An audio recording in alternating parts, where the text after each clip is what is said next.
Oh, hi everybody, Will here. Yeah, just wanted to say hello. Thanks for hanging out. And I'm getting a call. You just a second. I'm gonna have to pause this. Hey, it's Will again. Sorry about that. You get an encrypted call on your phone. You answer it, right? So it was the wife, just letting us know that she was wishing us a good night, even though it's not night here. It's night where she is, and that she's really been enjoying her waffles, whatever that means. Anyway, yeah, what was I talking about? Oh yeah, Des and I we're doing these games again. It's pretty fun stuff. So we're just going to kind of go through the old school basics. And one thing I've really been noticing is that a lot of these games are like literally black and white, right? Like you get the black side and the white side, yeah, and two sides all the time. It's kind of interesting. So what we were looking at these days is it's a game called chess. I'm not sure why it's called that. You're not like fighting for a chest. I don't know, but you play it on checkerboard, so that's kind of useful because then you got the board for at least two games. And it's kind of like advanced checkers. Yeah, I would call it that because you got instead of just having like the same guys, you got a whole bunch of different guys that can do all kinds of cool different stuff. So like got like special powers or special moves and different directions they can go, but always on the board, right? Like they can't go off the board or do anything like that. So they're kind of restricted to what they can do at a limit. What things could get out of control, right? So just a second here. That's a spot. So yeah, there's something there's similar stuff too, right? With the chess and the checkers, you got a king, but you start with one this time. And the cool thing is you also got a queen, and she's actually kind of the badass, which is I bet you that's like pissed off people, right? Like that the girl's the toughest one on there. She can do the most. But you know what? You think about real life, and it kind of works for you. Um, so yeah, so you got different moves. You can do jumping different guys and different guys. And you don't like you're smashing the other guys, like knocking them off with your guys. But that's not how you win. You don't like win by like knocking everybody out. You win by like threatening to knock out the king, like because he feels he's so valuable. Like as soon as you like put a knife to him, he's like, "Oh, I give up, I give up." But he's always gonna try to escape. But yeah, like don't let him. And then you got him, right? Yeah, they call that being checkmate, right? But you think like if the queen gets killed, like you'd be sad, but that's not part of the game. But another thing, yeah, that's another thing I forgot. But now I remembered it. Is that when like there's these little guys? Yeah, I'll put the board away. We don't have it. Don't got it here. There's these little guys called pawns. Like you're just moving them around. Like you're controlling everybody, but kind of like if you think about pawns, you don't think they're that important, and they're like your frontline guys. And they just keep moving forward. And they can only attack at an angle, and it's neat. But if they get all the way across to the other guy's side, that's where it gets cool.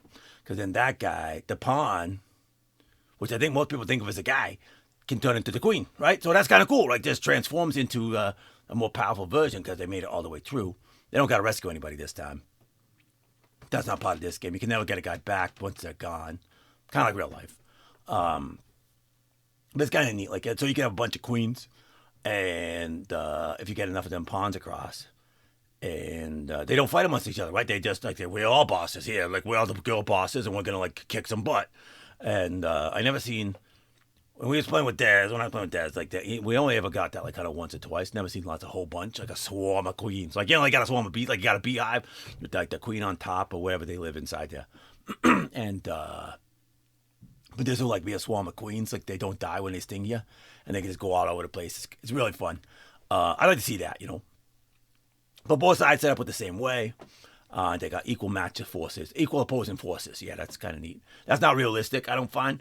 But I guess from a game, it makes it more fair balance. Like, well, when what we're playing here, this one here, you got point values, but you don't have to have the same guys, right? Like you could have Des got his like green guys, and I got my like wild guys, and they don't look the same at all, and they got different stuff and different stuff and equipment and guys and equipment and vehicles and I guess get a little confusing if you don't know what you're doing, but we're trying our best.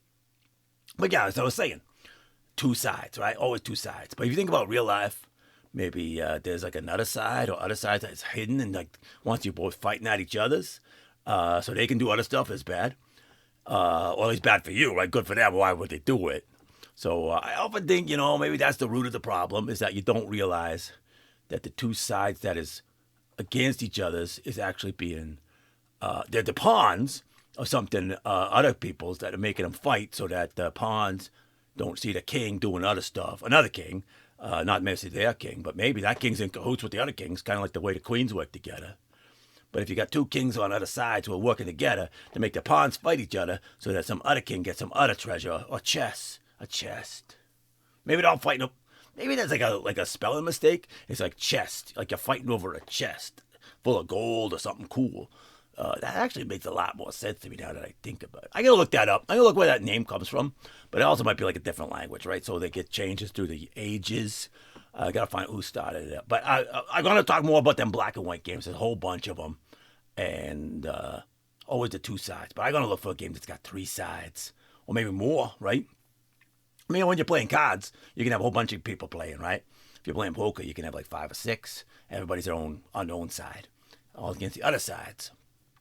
But maybe where there's a game where you can have a bunch of sides get together against a bigger side, or like something that's like asynchronous. I think you would call that asynchronous.